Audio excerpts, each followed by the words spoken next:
Premier division hockey লিগের শেষ ম্যাচে আবাহনী ক্রীড়াচক্রের বিপক্ষে লড়ছে মোহামেডান স্পোর্টিং ক্লাব। শেষ খবরে ২-২ গোলে সমতা রয়েছে।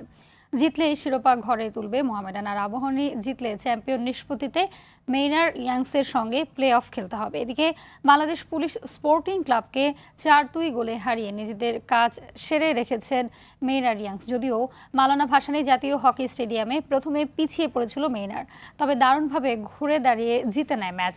মোহামেডান আবাহনী ম্যাচ ড্র হলেই শিরোপা যাবে মেইনারের ঘরে।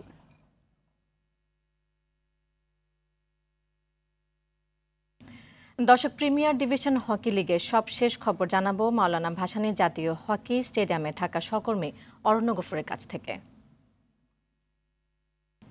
অরণ্য, হকির শিরোপা নির্ধারণী দিনে ফলাফলে কার পাল্লা ভারী দেখছেন, জানাবেন আমাদের।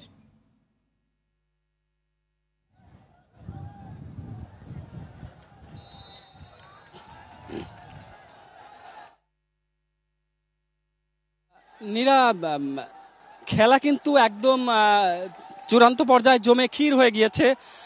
এই মাত্র মোহামেডান স্পোর্টিং ক্লাব কিন্তু একটি গোল দেওয়ার মাধ্যমে তারা ৩-২ গোলে এগিয়ে গেল।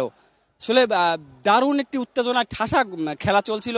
যদিও প্রথম অর্ধের ৩ মিনিটেই আবাহনী গোল করে এগিয়ে যায় এবং দ্বিতীয় কোয়ার্টারে আরেকটি গোল করে ২-০ ব্যবধানে এগিয়ে যায়। তবে তৃতীয় কোয়ার্টারে কিন্তু মোহামেডান দারুণভাবে ঘুরে দাঁড়াতে সক্ষম হয়েছে এবং ৫ মিনিটের ব্যবধানে তারা মূলত ৩টি গোল তারা দিতে সক্ষম হলো এবং এর মাধ্যমে কিন্তু তারা চূড়ান্তভাবে খেলায় ফিরতে পেরেছে।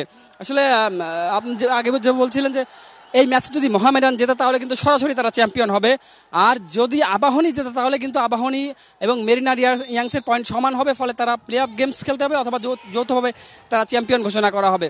আর যদি এই ম্যাচ ড্র হয় তাহলে কিন্তু মেরিনার ইয়াংস এককভাবে চ্যাম্পিয়ন হয়ে যাবে। সুতরাং সবাই আসলে একটা প্রেশার নিয়ে খেলছে, মাথার মধ্যে বিভিন্ন রকমের সমীকরণ নিয়ে তারা খেলছে এবং মোহামেডান প্রেশারের মাঝখানে থেকেও যেভাবে ঘুরে দাঁড়াতে পেরেছে তা কিন্তু খুবই প্রশংসনীয় একটা ব্যাপার বলা যায়। বিশেষ করে তারা দীর্ঘদিন শিরোপা খরায় ভুগছে, সেখান থেকে যদি তারা একটি শিরোপা অর্জন করতে পারে তাহলে কিন্তু মোহামেডানের জন্য একটা দারুণ ব্যাপার হবে, হকির জন্যও কিন্তু একটা দারুণ ব্যাপার হবে।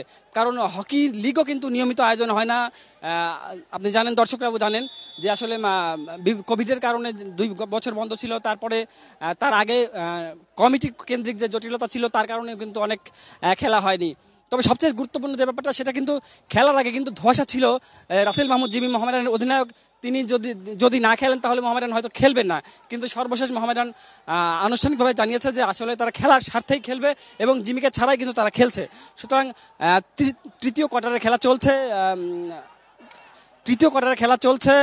৬ মিনিট বাকি আছে তৃতীয় কোয়ার্টার, এরপরে চতুর্থ কোয়ার্টারের ১৫ মিনিট খেলা বাকি আছে।